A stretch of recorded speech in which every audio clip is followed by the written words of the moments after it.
Okay.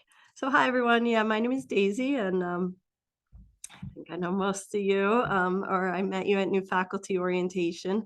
I'm the library director, and one of my, I guess, duties, but definitely something I really love about my job, and I'm really care about has been promoting open educational resources and helping faculty utilize them to their full potential. And just to explain how the library got involved in this, how so many academic libraries, I think, get involved in this is because oftentimes we have what's called a course reserves, or textbooks that faculty want to make accessible to students in the library, for the reason that I think faculty sometimes understand that students won't buy the textbook, or they delay buying the textbook, or they prefer not to buy the textbook. So I think as librarians, we see sometimes the difficulties with that model. We see students all trying to share one tattered textbook up at the circulation desk. We also see that that's not the best for accessibility and learning, right? It would be really great if every student could have their course materials on day one. So that's one of the reasons librarians all over the country really have gotten into this textbook open access field. And if you're not too familiar with open educational resources, they are could be any kind of learning materials. You've probably used some kind of OER, even if you use like a YouTube video or something. It's anything that's openly licensed, really, that you can that can be used for teaching and learning. This today's presentation and sort of the Title V grant program I'm going to be talking about is a little more focused on open textbooks. So open textbooks would be specifically a textbook that's created with an open license, usually a Creative Commons license. And I think I started maybe 5 or 6 years ago talking to faculty about open textbooks and different ways to access them. We even did an activity one year at Faculty Day where faculty members got in groups and looked at the open textbook library. But today, and when I spoke about open textbooks, they're great because they're free to your students. That's one thing that's great, and they can be high quality and they're accessible.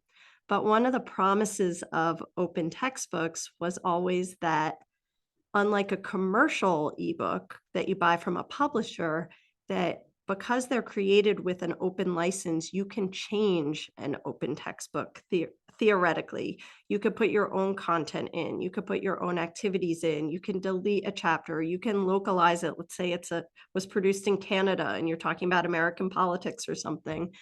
So that promise of being able to remix, I think for this workshop, I called it remixing.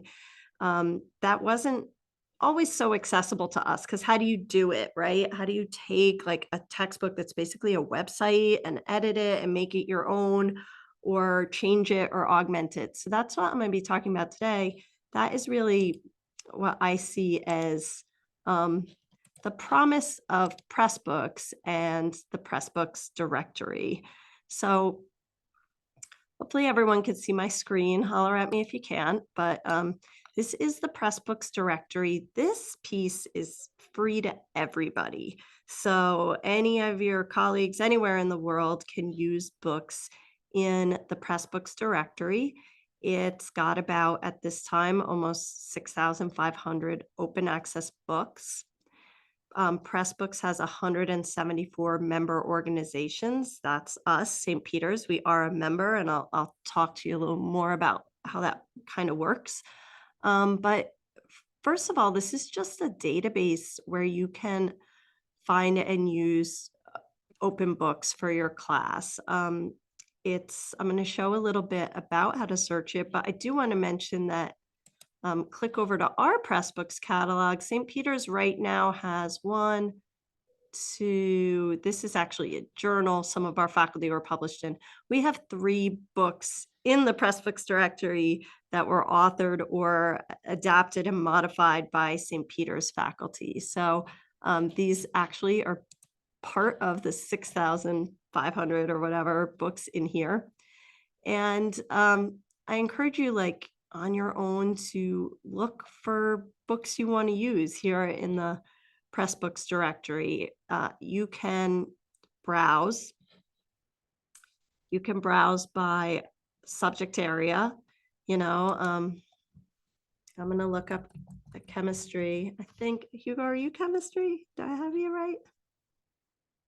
Okay, good. I could do math. Um, so yeah, say you want to filter for books on chemistry, you can just do that as a subject search and view all of the textbooks coming up and take a look at them.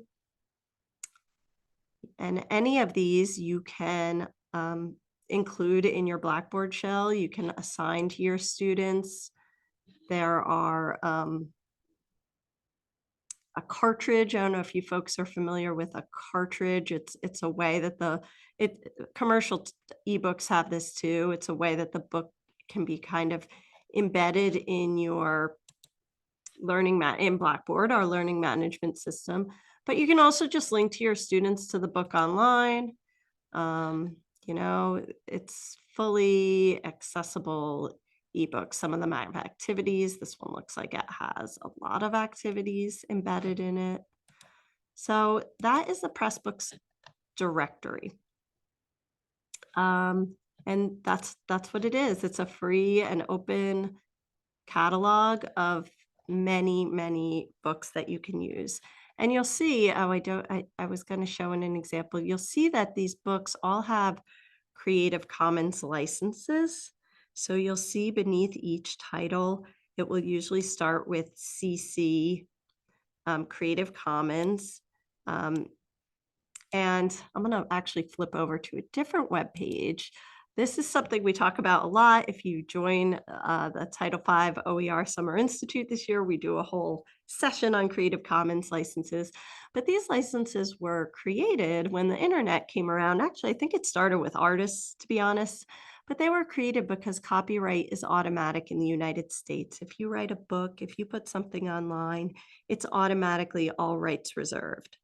And theoretically, if faculty were putting books online, they'd automatically be copyrighted, and you would have to ask them permission personally, to use their book. So when the internet came around and artists wanted to share content that would have been automatically copyrighted, they created Creative Commons. That's why it's called Creative Commons, because it was not started by academics. It was started by creative people and artists. But it's really useful for this purpose of OER because it gives the creators, the textbook authors, the ability to tell us how they allow you to use their materials. So you'll see all these licenses. You'll see CC BY is sort of the most liberal license. This says,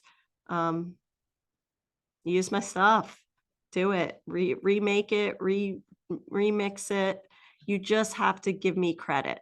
BY means, credit must be given to the creator. CCBY-SA, really quick, because in the end, if you choose a book to clone or to use in Pressbooks Directory, it's important to kind of look at the license. This just says, you can use my book, please give me credit.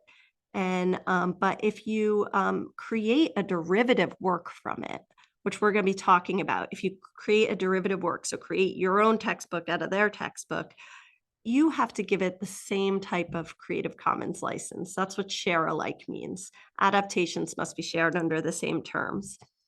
CC BY, no commercial, and C means you cannot get credit must be given to the creator, of course, but no commercial works. This typically doesn't apply to us in education because we're not going to make money off someone else's OER. I mean, that would be weird. And this one is what most of our St. Peter's authors, I think all of them have chosen, CC BY and CSA, which is credit must be given to me, only non-commercial works, and adaptations must be shared under the same terms. So these are all of the top ones I've shown you. You can make a derivative work. It just might depend on whether you have to give it the same license.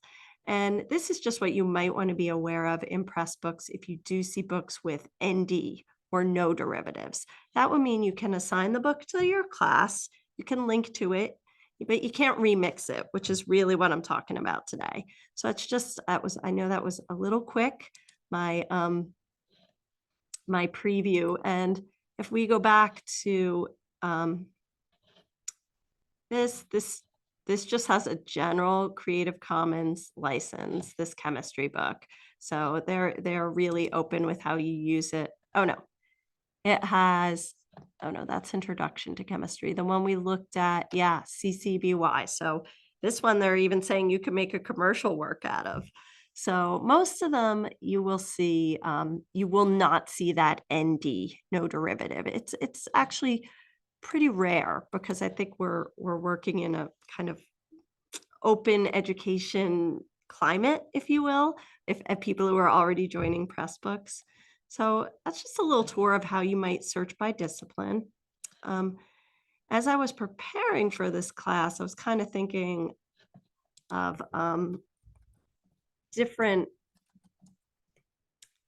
books that I might use. Oh no, I have to remove my chemistry filter. Different books that I would be interested in. And I found this book. I've mostly taught in the composition or writing program here at St. Peter's. I think there's so much opportunity there to maybe develop our writing program for different disciplines. And I found this book, Business Writing for Everyone. And I saw that it has a nice Creative Commons license. I don't see that no derivatives. It has a non-commercial license, but non-commercial, and give them credit.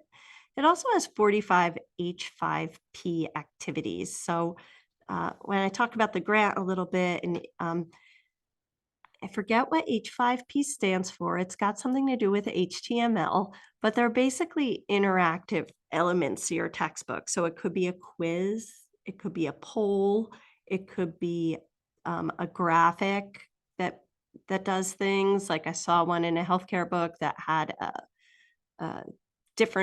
showed different CT scans that would allow you to identify pneumonia. So it's usually something visual. It could be an embedded video. So, that might be something you also want to look for if you're interested in your book being interactive. And I'll also talk about, it could be a reason you might want to apply for the Summer Institute to take an existing open textbook and build HP5 activities. So I'm just going to use this as an example, this OER, because I like it, and you would normally, give it a look-see and see the contents, see what it has going on. But if you find a book that you want to adapt, I'm just going to do a little demo of how you would do that. So you would copy this URL. This is the Pressbooks URL for the book. And then you would go into our, hopefully you could see my screen here where it says St. Peter's University Open Books Publishing. This is our Pressbooks network. And any St. Peter's faculty can access this. I have to create an account for you. We don't have it set up for single sign-on with Google. It's a little bit of a heavy lift, and not all faculty are wanting to do this. It's very easy. Please just email me, say I want a Pressbooks account, or I would like access, or I want to be in Pressbooks.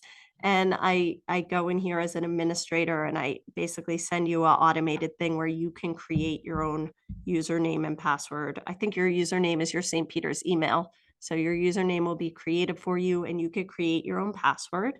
So please let me know if I've sold you on Pressbooks. And this is something, if you do take part, and I encourage you to apply. Don't really have any applicants yet, but if you do take part in the Summer Institute, you would automatically get a Pressbooks account. And there's a couple things that once you're in Pressbooks that you would want to do. The first one is just to create your own book. So last year we had, I think, 6 or 7 faculty participate in our Summer Institute. 2 were authors of unique books. One was kind of more like a lab manual for a stats course that actually was really interesting. She used an open source statistics software. I can't think of what it's called. It's not one of the ones I'm familiar with. Our Studio or Jamochi? Jamochi. Yeah, how do you say that again, Rebecca? I Is it think with, it's Jamoji. It's a package in R. is it with a J? I don't know because I don't use it. I just have Yeah. heard you talk about it. No, Yeah. that sounds familiar. Yeah, and it was a open, so it was like doubly open. She used the open source stats tool, but there wasn't much workbooks out there for it. So she authored a unique workbook. So it doesn't have to be like a for our Summer Institute, our grant program. Your project doesn't have to be necessarily like a big textbook you'd use for a complete course. It could be something like a lab manual. It might be something you've already built a lot of in Blackboard. I'm trying to reach out. I know some faculty, for instance, the Signation seminar, there's so much content being put in Blackboard. You could consider putting that in a textbook content, and there's a reason to do that. I think it increases usability and accessibility. So you might want to create a unique book in Pressbooks, and you could certainly do that. This gets you started doing that. You give your book a title. If you are creating a book, this is that part you want to be really careful about titling your book, because that's going to be its URL forever. So it's probably the only thing you can't change. And you could create a book. But today we're going to talk about cloning a book, because this is why I copied that URL from. So any of the books in the Pressbook Directory that have a Creative Commons license that doesn't say ND, and I'm telling you, it's the majority of books. Any book that you find in here, if you want to adapt it for your course, you can do that. You would paste the URL right here, and then you'd give your book a new URL. So you would name it whatever you wanted to name it. You can name it business writing, because it's going to have the beginning of the URL will be stpeters.pressbook.pub. So all of our books that we're creating at St. Peter's start with that. And then you give it your own URL that you want to complete. And it says in fine print, this URL cannot be changed later. Choose carefully. So yeah, almost everything can be edited, but except for that URL. So yeah, make it something nice and short, and don't do a typo there. And then you can even search the Pressbooks directory right from in the dashboard here. So this takes usually about 5 to 15 minutes. I'm not going to click clone now, because for the sake of time, I have already cloned my book. So, oops, where am I? So, yeah, so you could see here, I have a bunch of books. I've been working on authoring a library handbook in here. I also have a lot of our faculty stuff, but down at the bottom, you could see I've added business writing for everyone. And if you go into the dashboard, you will see the book.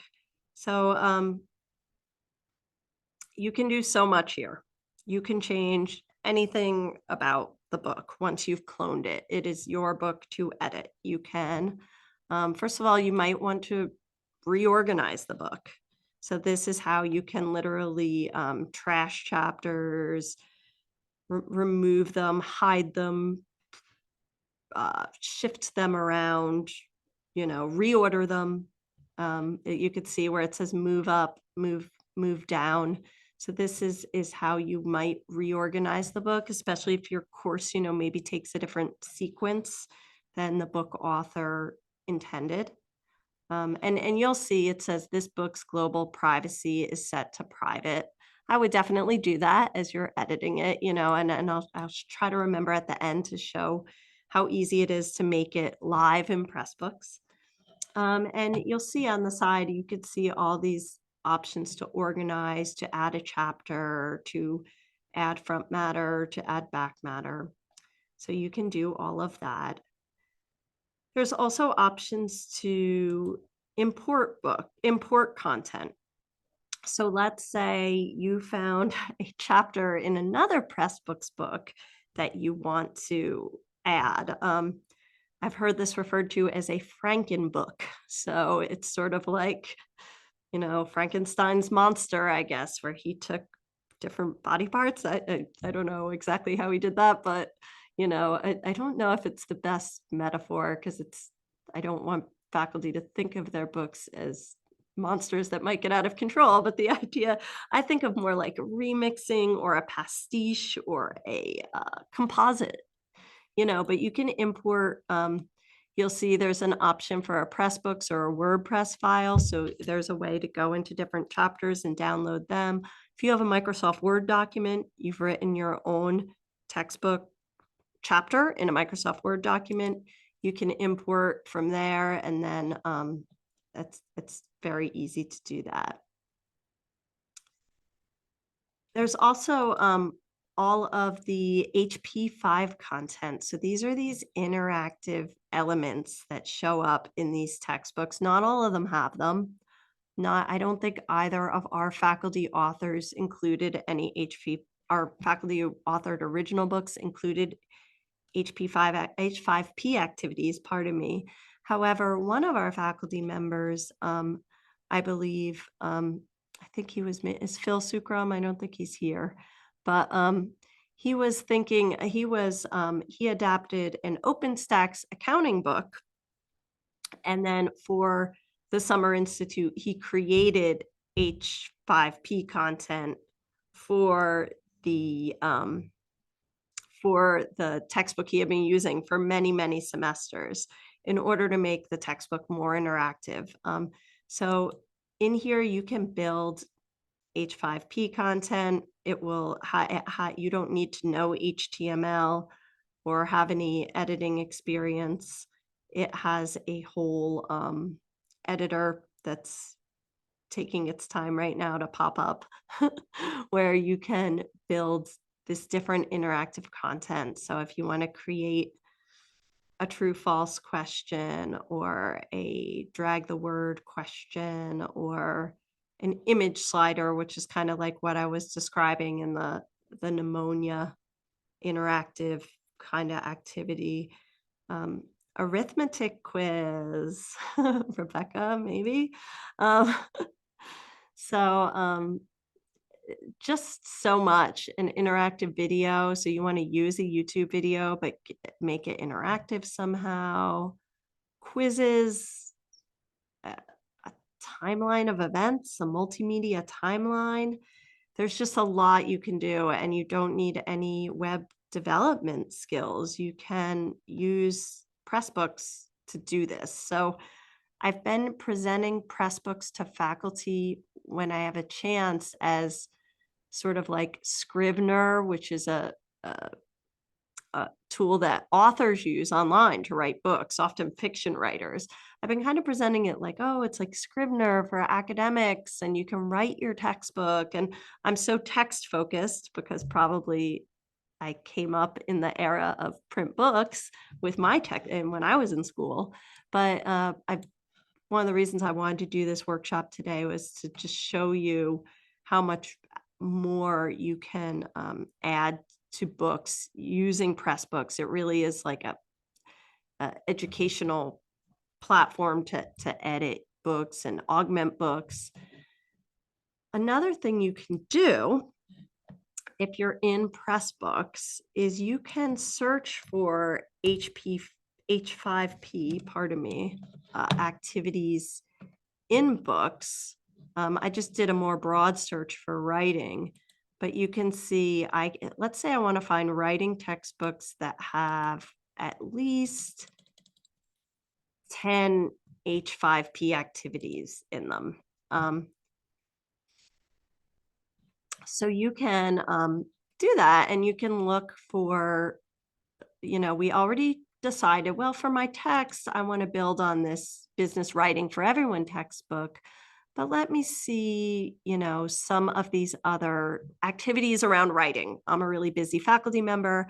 I don't have a lot of time to be designing my own activities. So it's another way you can use the Pressbook directories. Like this is a cool looking book, How History is Made, A Student's Guide to Reading, Writing, and Thinking. I'm going to take a look at these H5P activities in this book, and you could see there's flashcards, there's hotspots, but let's say, I don't know, I want finding inherent bias is a, question set. Maybe this is very specific to the book, or introductory paragraphs. Here's an activity that asks them to drag text. And there's so many of these different interactive activities. I just kind of picked a random book and found one of them. And oops. So if you found a activity that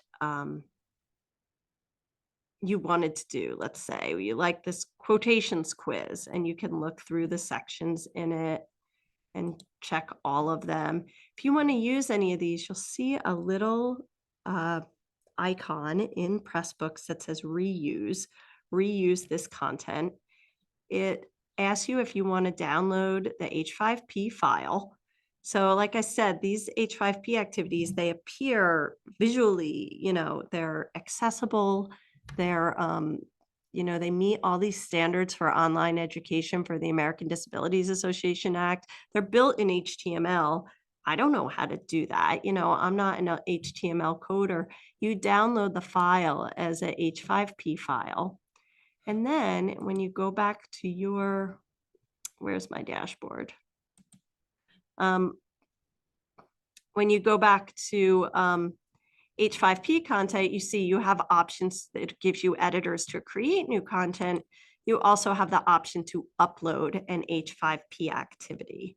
So that's how Pressbooks can even allow you to find different interactive elements in other existing Pressbooks and add them to a book. It's just another thing you can do with the tool that I really want to share today, because I think sometimes when I'm talking to faculty about remixing or editing books, I'm not really being clear about all the stuff you can do.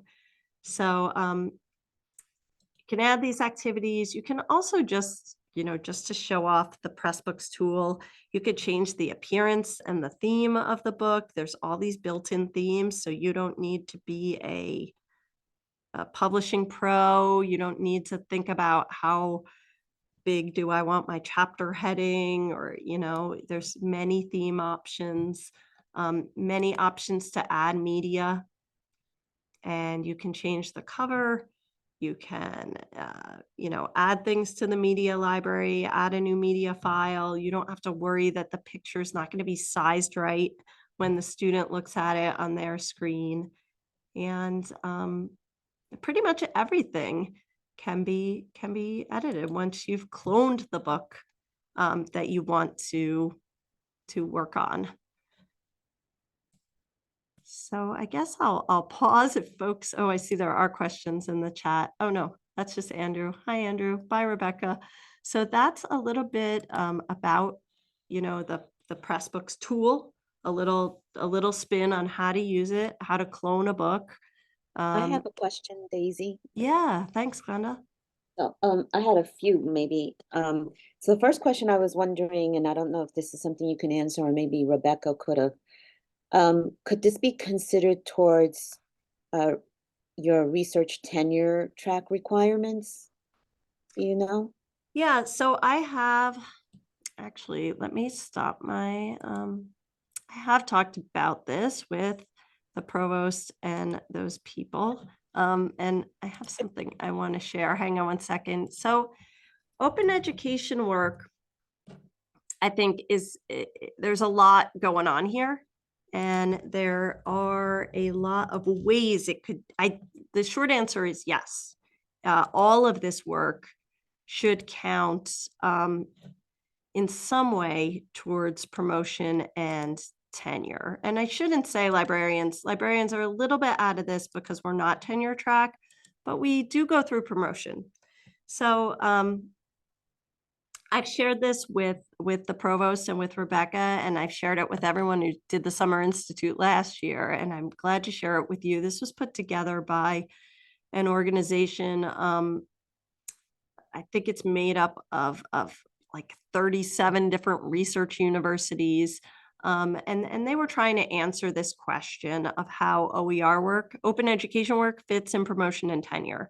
And St. Peter's, like I think every other school, and you might be familiar, Glenda, has 3 categories that you have to fit things in for promotion and tenure: research or scholarship, teaching, and service, right? And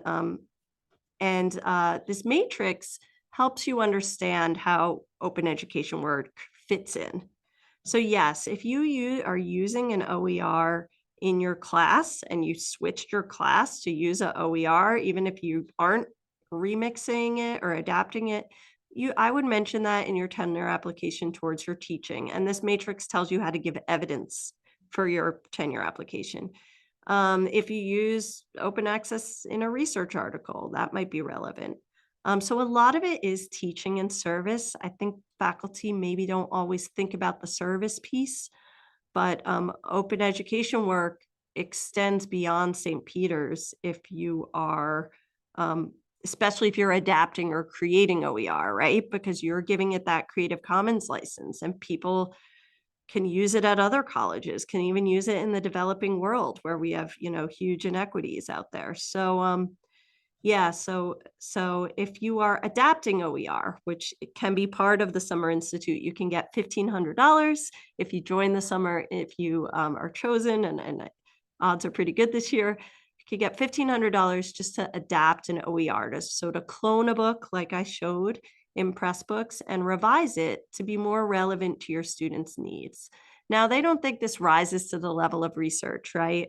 It's more teaching and service. Even though you might have to do some research to revise or remix an OER to be in alignment with your course learning outcomes. So that would be teaching and service. And then where it goes into research, and we had 2 faculty last year who did this, they produced totally new textbooks. Well, one was more like a lab manual. So this could rise to the level of research, but if you want that to happen, we do have to try to put it towards some peer review process. Our faculty last year, one of them already had tenure, who wrote a textbook. He actually didn't think it constituted research, because, but I do get these calls for reviewers on my listservs. I talked to Nicole DeCapua and the provost last year about setting this up potentially for faculty. So if you were someone who authored a totally unique textbook and wanted it, there is a common rubric, and we would try to set that up, try to, find some peers in your field. It might be something we have to think of about compensation, because I do wonder how easy, once again, I'm not tenure track faculty. I don't know about peer review, but my husband's served on a couple peer review committees and was compensated to peer review. They were book proposals for MIT Press, so maybe that's different. So it's something we have to think about, but yeah, definitely you should include it in teaching and service at the very least. And if you author a totally new textbook and you want to go up for tenure, we should probably talk about getting it peer reviewed, and having it, So I know that was a really long answer, and this matrix goes even on about, like, did you mentor others in OER? Did you, disseminate knowledge about OER, kind of what I'm doing today? Did you peer review others' OER? So yeah, all of these should help you. It just kind of, it's interesting, this open education work falls across all 3 areas. This is Did beautiful. thanks. Definitely, And thank you. I'll email it to you folks if you want to look at it. And there are a lot of opportunities. I did a conference presentation with Phil Sukram in accounting on our OER work. So I think I'm pretty sure he put that in his tenure application. So if you're, talking, there's a lot of opportunities to talk about OER work out there for sure. Can I ask another question? Yeah. So you know how Blackboard has, when we have students hand in assignments, something called Safe Assign, which allows us to check the work for, copyright infringement. Not that we are intentionally going to, if we create an OER book, but does it at least assist you in one way or another to making sure that the materials you are posting are copyrightable? I hope I'm making my question. Yeah. Well, I need to, if you join the Summer Institute, we actually do a whole session on attribution versus citation. So are you talking about like if you wrote a totally new chapter? Or are you talking? Yeah, I'm wondering, like, I do a lot of curriculum development of my own, and I use a lot of people's work, right? And I cite it. I think 90% of my work is that, because it's just like not reinventing the wheel, because a lot of the work is Yeah. there.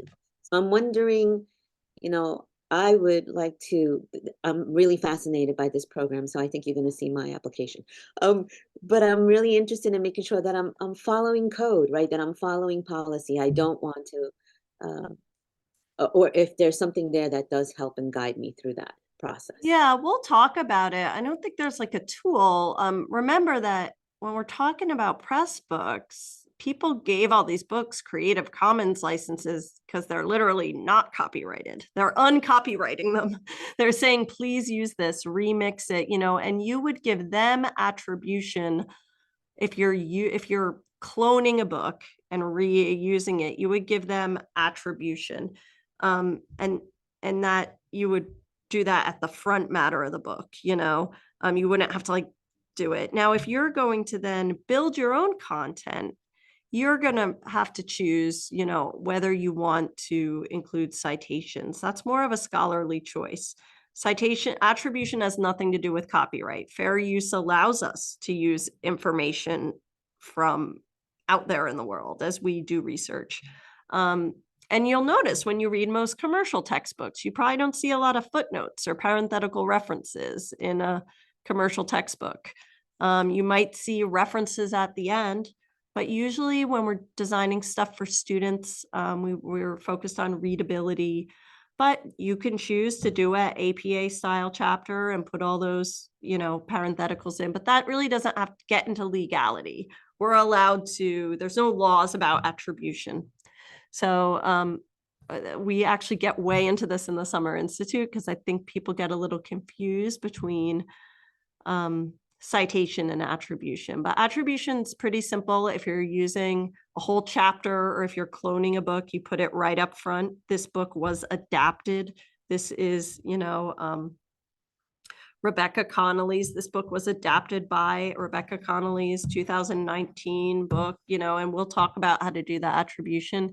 And then as you build your own content, it's your choice how to do citation or not do it. Maybe just list some sources at the end of the book that were useful for you.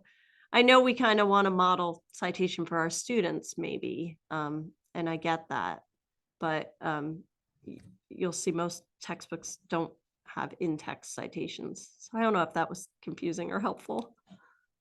No, helpful. Thank you. So any other questions?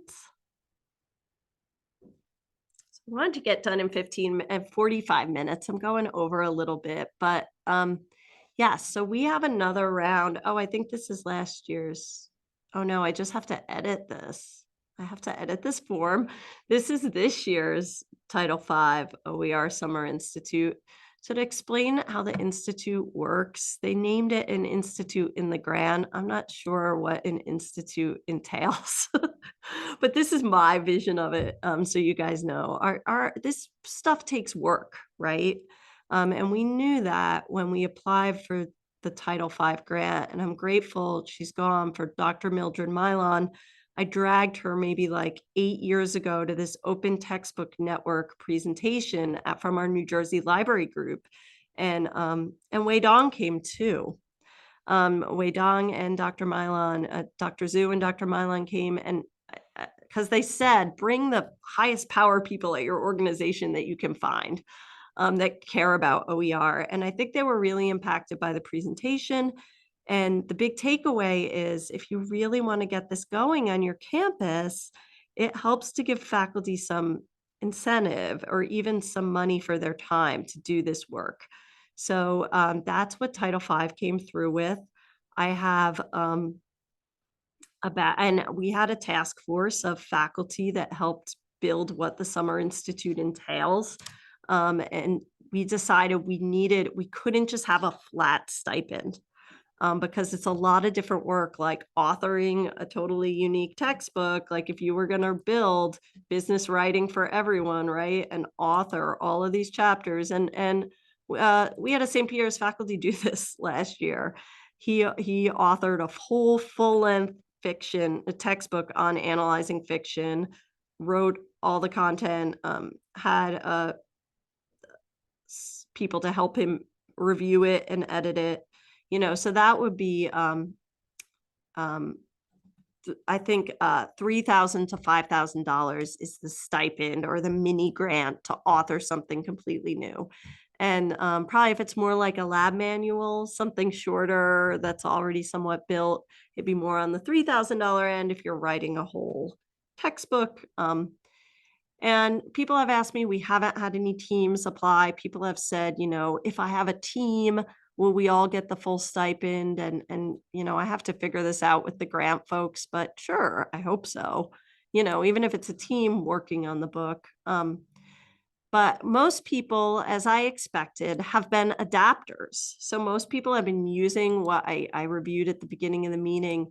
They've been finding a book that works for them, just like we cloned, where's my dashboard? Business writing for everyone. So they find a book that is usable, and they clone the book in Pressbooks, and then they receive $1,500 to adapt it for their class. And that could involve, like I said, one of the faculty members just created H5P activities. So he found a book that was great, but it didn't have any interactive quizzes, didn't have any interactive elements. Others have done more of what I referred to like the Frankenbook model. Dr. Luongo from the School of Ed, she found 2 books that sort of served her needs, and she cloned one of them and then was able to upload chapters from both. And obviously there's all the work you're doing internally to gear it to your class. And then we had another faculty member from the communication department, Georgia Krall.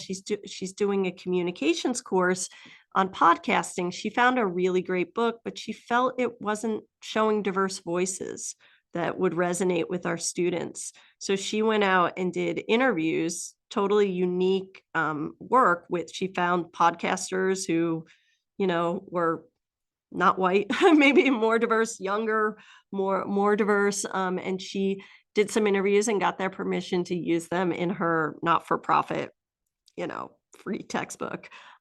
So you might, there's a huge initiative right now with a Jesuit college out in California to do just this, to help bring diverse perspectives into open educational resources. So most faculty have chose the adapt a book model, and you'll see in the application for the Summer Institute, we ask what best describes your project. So are you creating a whole new open text? Are you significantly modifying, augmenting, remixing, or localizing an existing open text? And you can see how easy that is, at least to get started on. Are you maybe adding HP5? I need to edit this. It's H5P activities to your open text in Pressbooks. Or are you using an open textbook and you're creating ancillary materials outside of Pressbooks to augment it? So maybe you're creating a suite of videos or some other content. This one, we would probably need to talk about how you're making those items open, because part of this grant is definitely not just the impact the federal government. What they like about OER projects is it's not just going to help you and your students and St. Peter's. You're going to have to give your project a Creative Commons license so that others could potentially use it. So that's some options. The actual Summer Institute, what we did was what is required of you? You might be wondering. So faculty that their project is approved, they get a stipend right away. That's 1/3 of their final stipend. So if you're doing the adoption, you get $500 to start. When your book is done and up in our Pressbooks catalog, and I showed you, we got a few up here now, and it's up there and ready to be in the world in the Pressbooks Directory, you get your second stipend. So we have a few faculty who've reached that level. And then the third payment is when we have a Qualtrics survey that's student facing that we just would ask once you teach the book. And this has delayed some of our faculty. It's fine. Like Professor Kroll, she's not teaching that podcasting class till next fall. So it's going to be a while for her to give her students a survey of how they felt about the learning materials. We built the survey already, and it just, it helps us gauge also because it's a federal grant, what the impact was. And so far we have surveys back from Dr. Wallinen's book. Here it is, An Introduction to the Analysis of Fiction. And it's really interesting to see how the students feel. They really seem to like the accessibility of the textbook. They spoke well just about every aspect of his textbook. He did his chapters a little bit strange. So that's kind of it. It's 3 payments. Oh, how do we meet? We only meet online. We have bi-weekly meetings, although we had them not start until June, so you get a little break after commencement. Last year, we only had 6 faculty, so we worked together to find a time. And I will say, like, people can't be there at every single meeting. We tried to record them, so you could catch up on whatever we talked about. I had Pressbooks itself, the vendor, did some trainings, which faculty could sign up for. They have a few different trainings, so you can work with a not me the whole time. So you can have a Pressbooks trainer. And then we had sessions on, like I said, a big one is copyright versus attribution, Creative Commons licensing. We had a session on, a little bit on graphics and maybe designing a cover. Faculty, it helps to be able to have a unique cover, and faculty needed help with that. I also had a library work study, help faculty with some graphic design. We had sessions on, trying to think what else. Yeah, but also we just had bi-weekly check-ins, to see how folks were doing. And those wrapped up in early August. So I think we had 6 total last year. Just get together on Zoom. I'd love it if people wanted to come to campus, but I really thought it would open this up to more I'm here anyway in the summer. But I thought it would open it up to more people to do it fully online and take advantage of this technology. So it's really more to get you a little bit of a mini grant or a stipend to support your work than really to have a lot of mandatory training, because everybody's got a different work plan. And you could see that's the bulk of the application here, is just writing up what your plan is. Briefly describe your project, why you're pursuing OER for this specific course. Maybe you've already been using an open textbook, but you now kind of want to remix it or change it up a bit. Describe the intended impact of your project. It could even be beyond St. Peter's. How might your work help other educators? So just a little bit of talking about your impact. Last year, faculty had to give an assessment plan, but then we kind of decided, let's build one survey that we all use. So now I don't ask you your assessment plan. We have an assessment plan. And then we just ask for a timeline. And I need to update this because this should say fall 2025. Oh my gosh, guys, I got to update my Google form. Yeah, so we ask that you maybe have a plan to offer this in course either, next fall, next spring, or the following fall. So, and I know that's more of an undergrad course cycle. I don't know if I'm talking to any grad professors, but And lastly, we require that if you produce an OER, that you give it a Creative Commons license, some type of Creative Commons license in the Pressbook network, so that you can now allow others to at least use it in their course, even if you choose to say, I don't want people making commercial use out of it. And I think most of our faculty, I might have lost our, yeah, most of our faculty have published all chose a Creative Commons license with no commercial works and share alike. So that's a license you very often see. So any questions about the, oh my gosh, I talked for an hour. I said I wouldn't do it. Any questions about the institute and the stipends or any of that?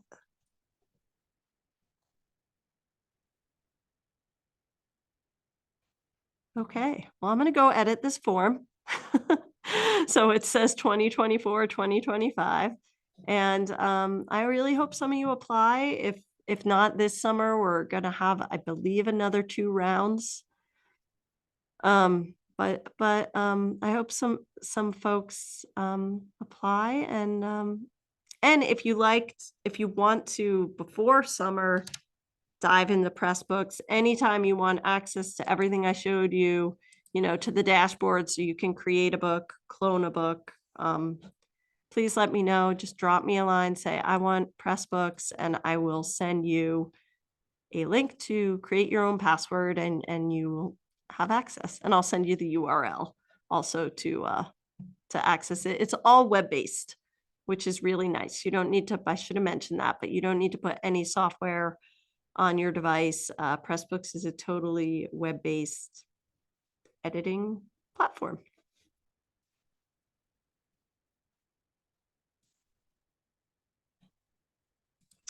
Okay. Well, Thanks, Daisy.